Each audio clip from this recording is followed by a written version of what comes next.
So Joey, thank you so much for taking a few minutes here and talking. I know you had to jump on a little early, but it was great. Listening to the new album. I have to say, my wife is definitely on cloud nine listening to it. But the first thing I want to talk to you about is making the new album, and I'd really like to talk about Shawn as well because your collaborator, Shawn Thomas.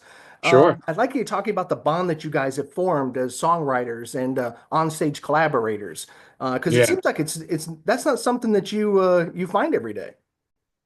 No, no, it isn't. I'd be happy to talk about Shawn. When we were writing the album, I go, well, he's literally half my age. Like, what is this guy, getting from me? I said, well, no, I guess I'm pretty cool. You know what I mean? I got a lot of experience and I bring a lot to the table. So it's like we even out and like together we're like, uh, you know, we're a 35-year-old dude. You know what I mean? Like that's the combination. But he's wise beyond his years. He's incredibly talented. He's a hard worker.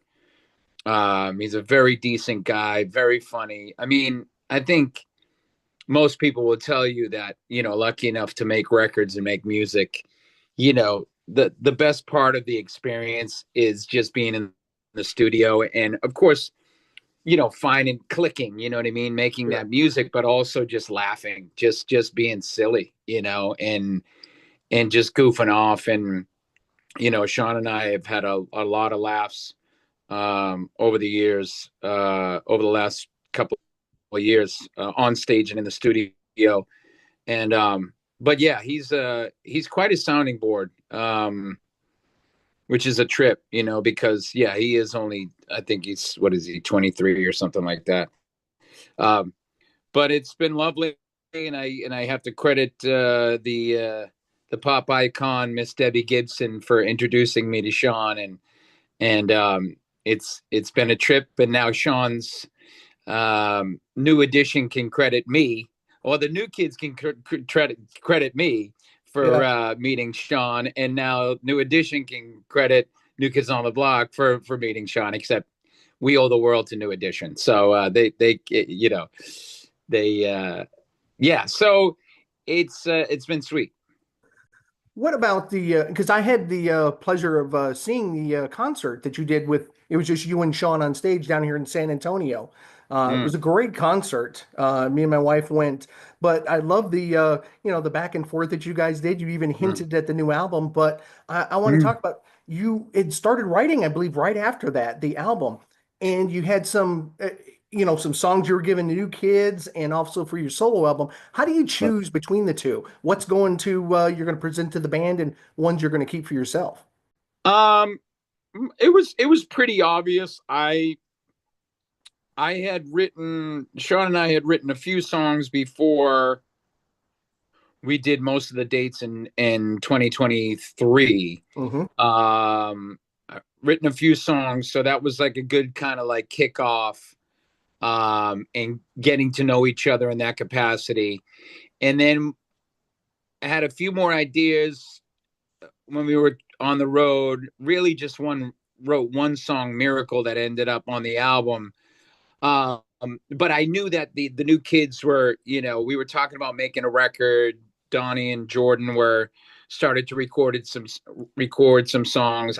I wasn't super excited about making another New Kids record because I was so kind of in the Joe lane, you know what I mean, and enjoying my autonomy. And then I finally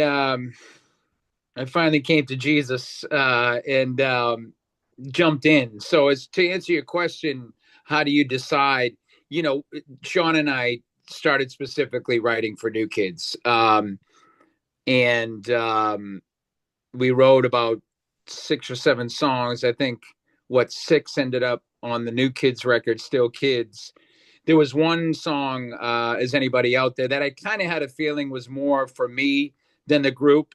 I did let them hear it, but the good news is that we were making good music, and it was nice to know that even if the New Kids didn't decide that, on one song, to make it, I would keep them, you know what I mean? Hmm. It was a nice backstop, you know what I mean? It was like a safety net for me and, my ego, if nothing else, because sometimes when you're making music for the group, the toughest part is to offer it up, and say, do you like it? And a lot of emotions and feelings could come up. But it actually, even though I was sort of kicking and screaming about, do I really want to do this? Or do I really want to make a group album? It made me a better writer. You know what I Mhm. mean? And Shawn and I were in the gym every day working out, so to speak. So we were in great fighting shape to go in and now make my own album. And you know, again, I my ego early on wanted it to be a different way. You know what I Yeah. mean? No, I'm going to do it my way, this, that, and the other thing. But I was of service to the group, and I got a lot out of it, and ended up working nicely because we dovetailed into my solo album. Yeah, and the response of your new solo album, Freedom, has just been amazing. I mean, Yeah, on Billboard sales charts and yeah, just the fan response. I've been reading a lot from a lot of new kids sites and blogs and yeah. stuff. And it's just like I said, it's amazing that you're getting this type of response because it's a great album. Thank you. I think so too. I think it's just genuine. It's just I look forward. You always want to share it and get it in front of as many people as possible. But in the meantime, I think there's just a genuine love and a genuine reception for it. You know, it's been nice to share, like, where the music came from and where the vibes came from. And, there was a lot of passion. There was a lot of, again, experiencing my autonomy, for the last couple of years and doing a lot of solo shows. Thanks for having me, Hmm. man. Juxtaposed to this beautiful journey and gift of New Kids on the Block, you know, um, the writing was kind of sifting through that. I Yeah. wasn't always explicit in the writing, but a lot of the energy came from that. And I'm just grateful that I'm able to share that with the fans, with the blockheads, you know what I mean, with the group members. Donnie has been nice enough to host a couple of more than nice, he's been very kind and supportive to host a couple of listening parties. And so I'm sharing the experience with him. It's not some secret, that's like, Sure. oh, what's Joe talking about? Like, I'm telling him exactly where I was coming from. And the good news is, like, at the end of the day, it's music. I mean, Yeah. it's up to the audience to let them have their own story about it. And so one of the things recently is that Donnie texted me the other day, and he's like, hey, everybody's doing an Instagram story about what their favorite is. And Donnie put his favorite on, which was Miracle. And then he's Yeah. like, so now, because he's so good at social media, he's like, hey, this is what you do. You click on, and then you see everybody, and then you go through everybody, and you can repost. So sure enough, I was reposting everybody's favorites, and it was really fun to have a everybody had, I think the song She might have been the most favorite one, which I'm not surprised, but like Hmm. every song, like, and even like maybe Crimson was shared the least amount, but Hmm.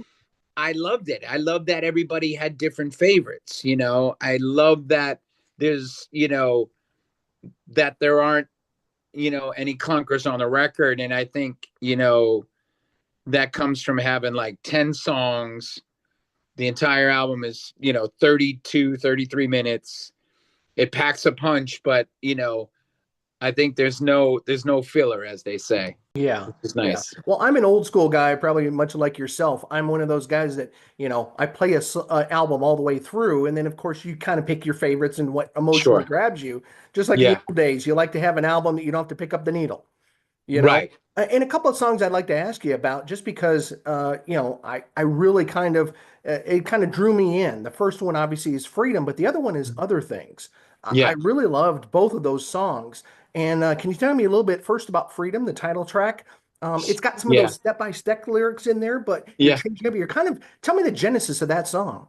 Yeah. Well, I really feel like, um, Freedom was a song. Freedom was the last song we wrote. I was messing around with a version. There were parts of that song that were months old. They were in the making. But like when Shawn and I got together, we were on the road in the Magic Summer Tour, and as the the gods would have it, we had 3 days off every day on the end of the tour, Mm-hmm. and we normally didn't have that much time on the road, days off, but we strung a few together. And so we got an Airbnb for a couple of weeks. And so we went into Freedom. And again, I had like a couple of parts of that song and had a different vibe, but it became this almost dance track.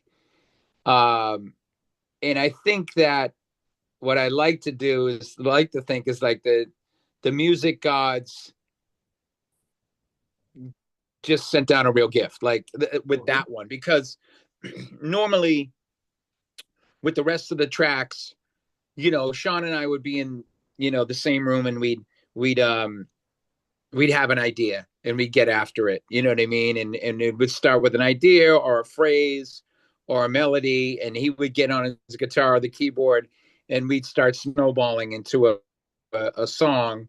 There was a couple of times where um, Shawn made the track and I wrote over it. There was a couple of those, Mm-hmm. but for the most part, we were in the same room. But with Freedom, um, it had it was constructed in a different way. It was just literally like Legos. We like, should the verse be the chorus? Should the chorus be the bridge? Mm-hmm. How do we, the track was like, what what is feeding this track? Like, what's the sound of the record?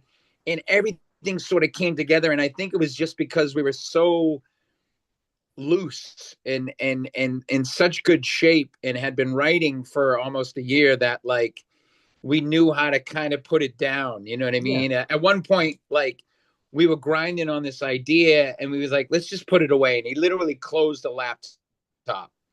And as soon as he closed it, I went, wait a minute, open it back up. And he opened the session back up. And I suddenly just said, press record. And I just said, I love you, baby, but you're making me crazy. I can still hear. And I'd never sung it that way. It was always sung like almost an octave lower. And Mm-hmm. it was sort of like this outro instead of the chorus. And, and we sort of looked at each other. We said, holy cow. It was one take. I never sang it again.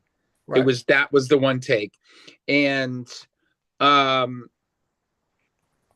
now the writing of it, when Yeah. you say it was step by step, echoes of step by step. Mm-hmm. I mean, this is the one time I got explicit about, what I talk about as the gilded cage. You know what I mean? Right. This beautiful gift of new kids, and like you could still be stuck. You could still feel trapped.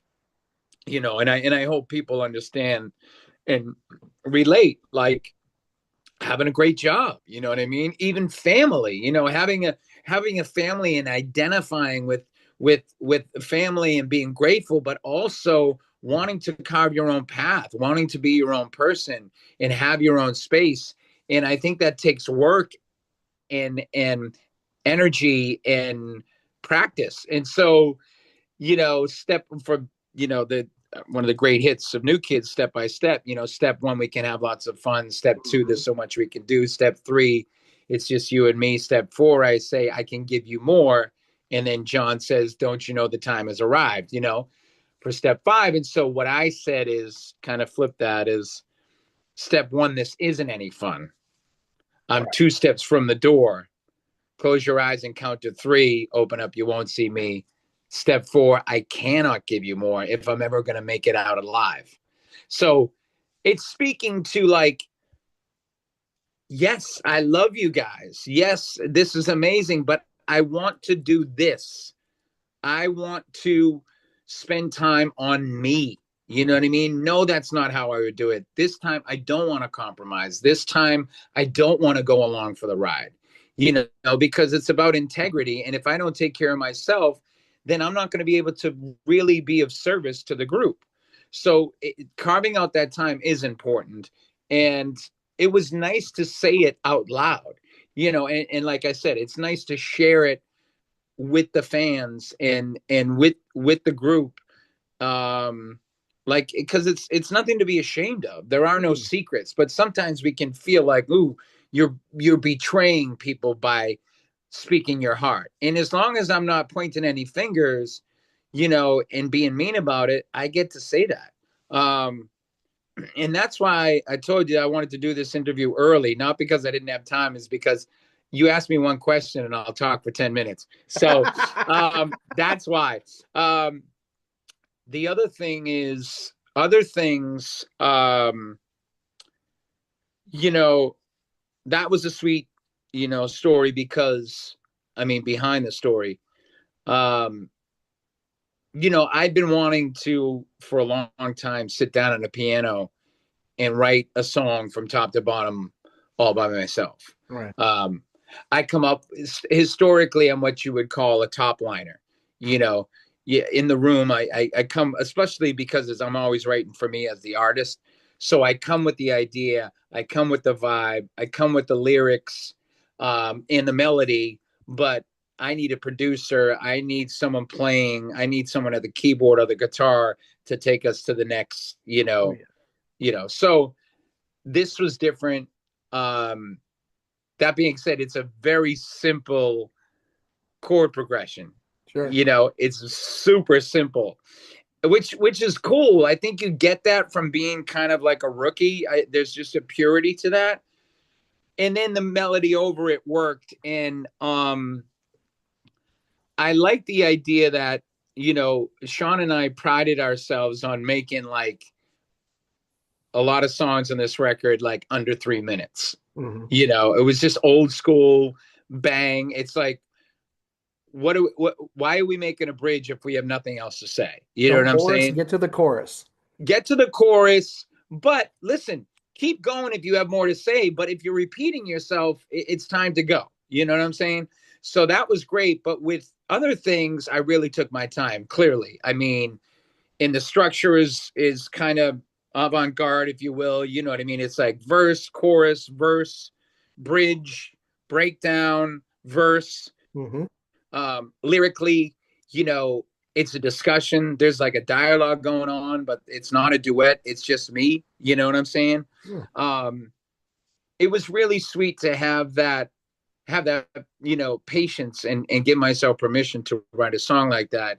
And then the chorus, I really love the chorus, but when I'm writing the chorus, I'm like, is this pop enough? You know what I mean? Is this what am I is it a little too theater? You know what I mean? But that's a huge side of me too. I'm a theater kid, Yeah. and um a big part of this, writing the album is, um although I didn't do it a lot because my wife drives my daughter to the gym way more than I do, but when I would pick her up, it was all Taylor Swift all the time.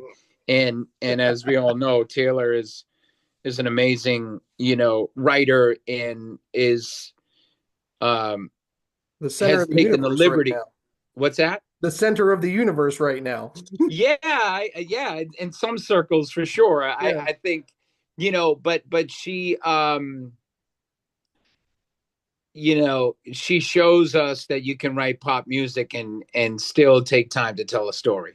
Yeah. And so I was vibing off that for sure. So yeah, those two songs. I told you, you only asked one question and I talked for 20 minutes. Sorry. Well, you were talking about getting the autonomy to do your solo stuff, and all you got to do is look at Phil Collins. He kind of laid the blueprint out to do it. He had Phil Collins, he had Genesis, did I that guess for a couple so. of decades, so I it guess can be so. done. Yeah. Well, in this case, I think New Kids is in better shape than Genesis than that when Phil was around. Phil kind of, took over.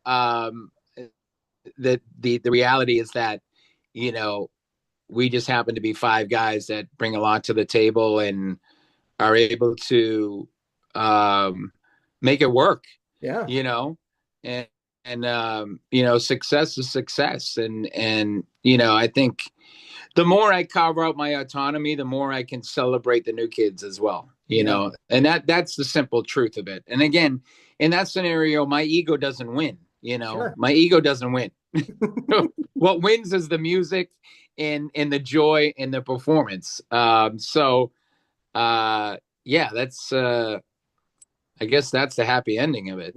Yeah. Well, you've got a tour coming up. I believe April 4th, you're going to be hitting Texas. Unfortunately, you're not coming down to San Antonio, but I know. Well, yep. I think that might be phase two because I remember that show.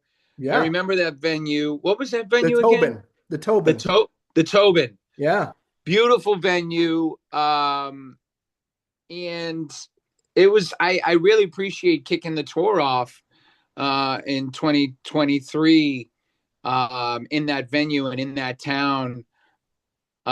It's such a special spot. So I thought maybe phase three I could start in San Antonio and then and head west to New Nice. Mexico and Arizona and California and up around and down. You know what I mean? Sure. So I didn't forget about you.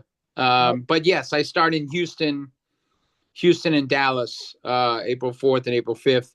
And I'm very excited. I mean, I'm, it's going to look different than my last tour. sure. I picked venues that had a club vibe, that had an open floor.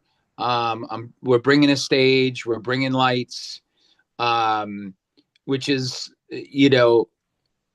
me indulging in that and spending the time and the effort and asking for help and hiring that extra two or three people to take the show to another level is uh is a win for me. You know what I mean? Yeah. Personally. I mean, you've got this tour, you've got a New Kids residency in Vegas. I mean, Yeah. you've got a lot of things in your plate. You got a lot in the kitchen right now.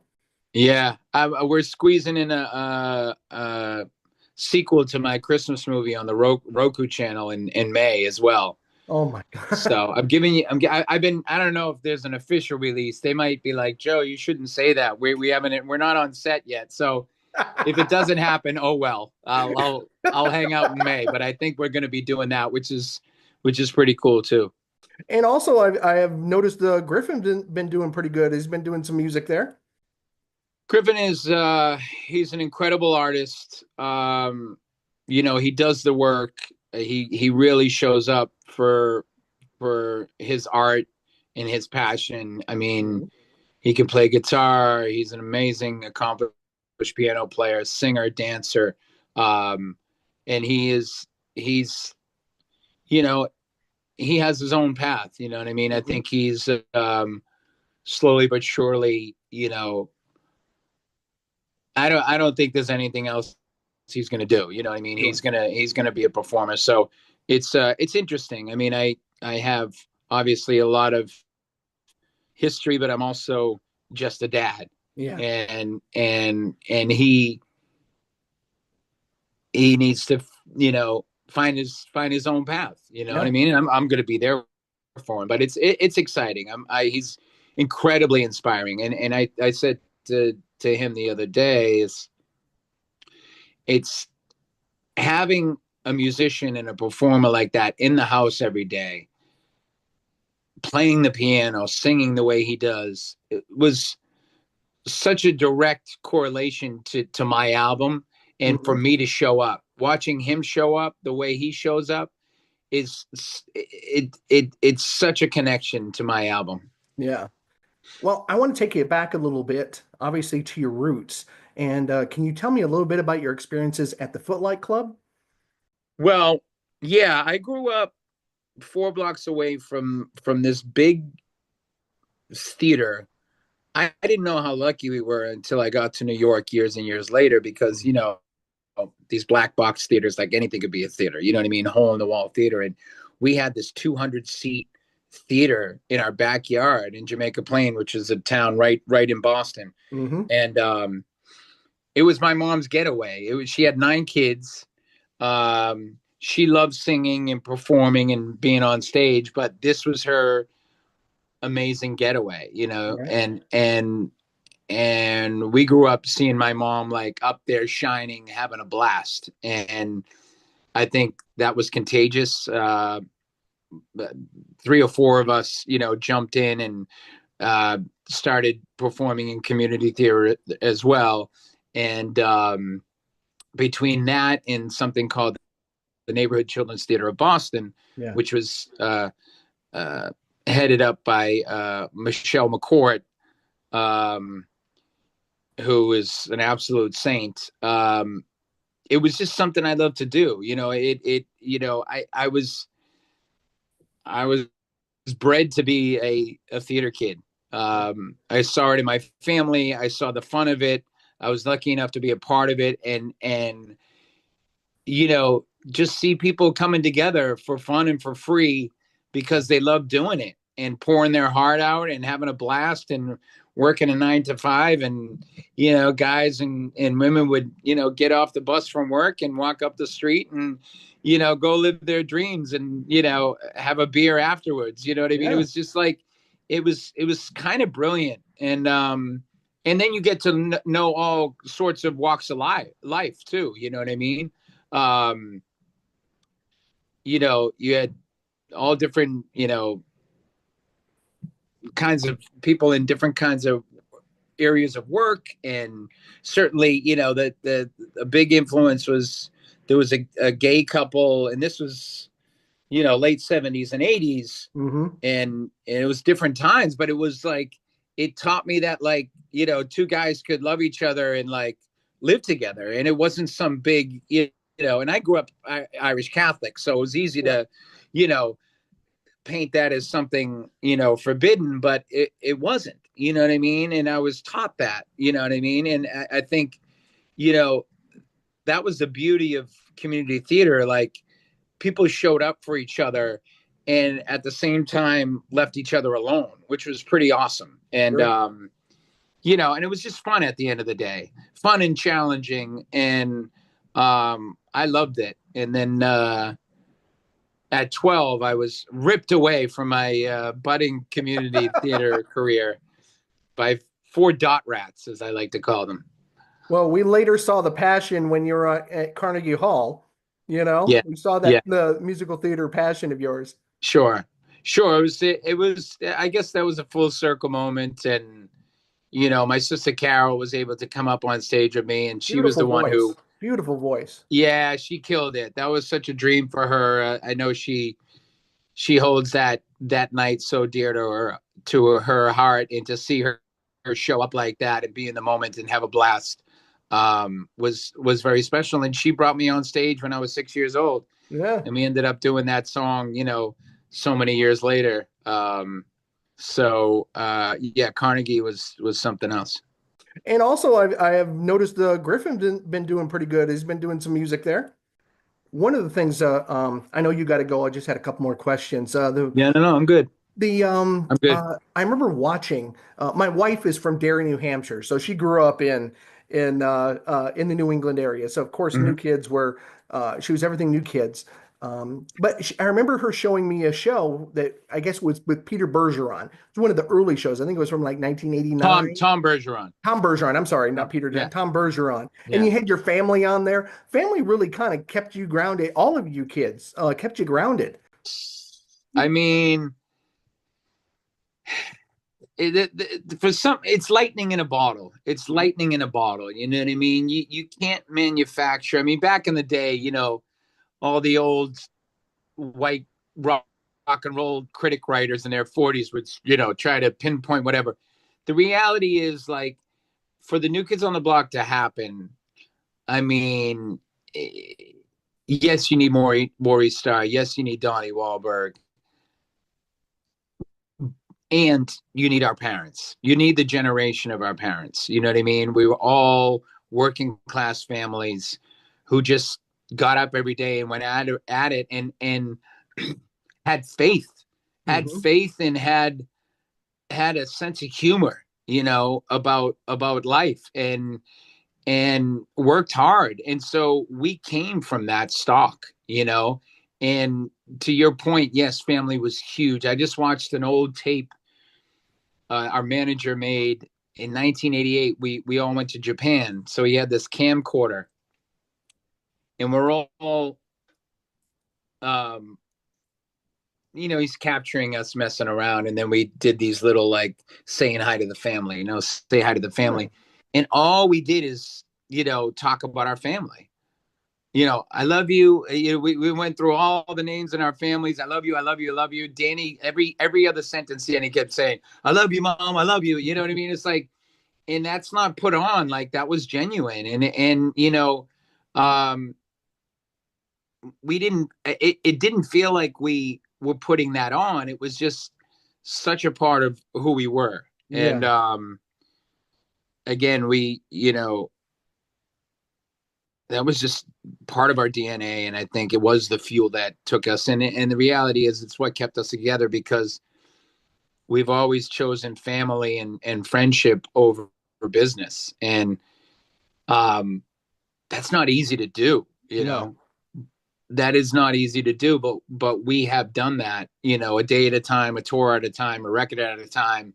It hasn't been perfect, but like that is why we have been able to, I think, continue to do, you know, go beyond our wildest dreams, Yeah. continue to surprise each other and our fans.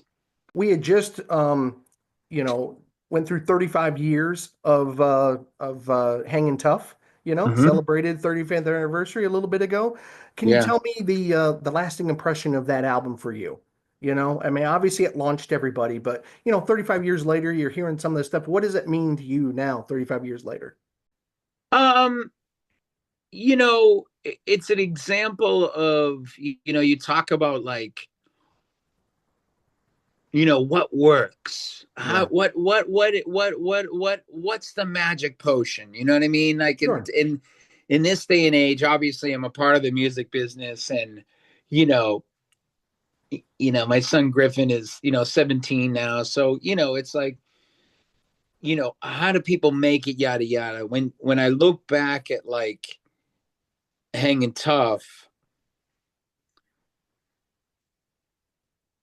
at the very base foundation was a group that said, okay, let's really take the time to make this an authentic experience. Hmm.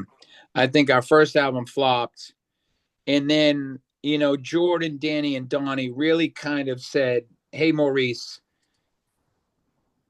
yes, you're amazing, but let's let's really make this a little bit more about who we are." Sure. Um, and those guys were in the studio all the time. Yeah. I was too, but I mean, they were 17, 18 years old, so they really started, you know, developing their own voice and their own passion, um, along with Maury Starr, who was just an incredibly talented, songwriter and producer, and could play any instrument under the sun. So the combination of that, like a same way with like Jack Antonoff and Taylor Swift, you know what I Hmm. mean, and Max Martin and the Backstreet Boys, you know what I mean. It needs that click, you know what I mean, Yep. and that vibe, and we had it. So um, and there was space around it, I Yeah. mean, there wasn't this like deadline or gun to our head that we have to, yes, we had the passion, yes, we would practice every day, yes, as soon as we got the songs, it's like, what is this going to look like on stage? Sure. But at the end of the day, I just took the bus in and recorded Please Don't Go Girl over 2 Saturdays, you know what I mean? And it was magic. Yes, it was in the hands of Maurice Starr, but yeah, I was 14 years old, and I brought what I brought to the table, and it ended up being the first single and the first hit record. And you know, as far as the making of it, never mind, needing a break Yeah. and pounding the pavement and one thing that, one bolt of lightning after another. But as far as making the record, 10 songs, again, I thought of that when I did Freedom, and I got the vinyl, Yeah. and it was just so clean, like 5 songs on each side, you know, and just packed a punch and like 10 songs, hanging tough. You know what I mean? Old school, 5 and 5. And it really, it really has the same, there's a lot of similarities actually between, if I could be so bold, but Sure. they, it's not a coincidence. One of the questions from one of our listeners was, do you have a favorite song from from the era of the '80s that you still enjoy performing, even though you've done it numerous times? Oh, a New Kid song? Yeah, Well, I mean, Please Don't Go Girl stands on its own because I get it's such a moment in it, and I've been able to grow with that song. So let's just say that that doesn't count for now. But I like singing Popsicle. When we do Popsicle, we do a little bit of Popsicle from the first album. It's sort of like a favorite of the fans, and we get all giddy when we start singing that one. just the fans, it's just amazing that they're still coming out and you're seeing their kids coming out with them. That Sure. has got to be a truly, I guess it's a multi-generational new kid, band of blockheads. Yeah. Yeah. No question about it. I mean, we've seen the baby blockheads, grow more and more, and it, Sure. it is a trip, especially that last summer tour last year. You get the lawn seats. So there was like some good packages that, family packages. So, Sure. you bring in, that's the idea to play those kind of shows is, it just brings that kind of audience in. And, you're out there out on the lawn and, you turn around and some 12-year-old girl's got tears in her eyes screaming and yelling. You're like, this is hilarious, so it's been fun. All right. Another question from a fan. Top three albums in the '80s. Oh my God, albums. Well, Cool It Now by New Edition is one. Okay. Um, Faith by George Michael, and was Madonna's Like a Virgin album? Hmm. Was that the name of the album? Yeah. 85. Hmm. Okay, there you go. Yeah. 40 years, man. I can't believe it. I'm getting old. Yeah, yeah. Oh, well, thank you so much for giving me a few minutes here, Joey. It was incredible talking to you. It just like I said, I walked into the concert, kicking and Mhm. screaming and walked out a fan. Thanks for having me, man.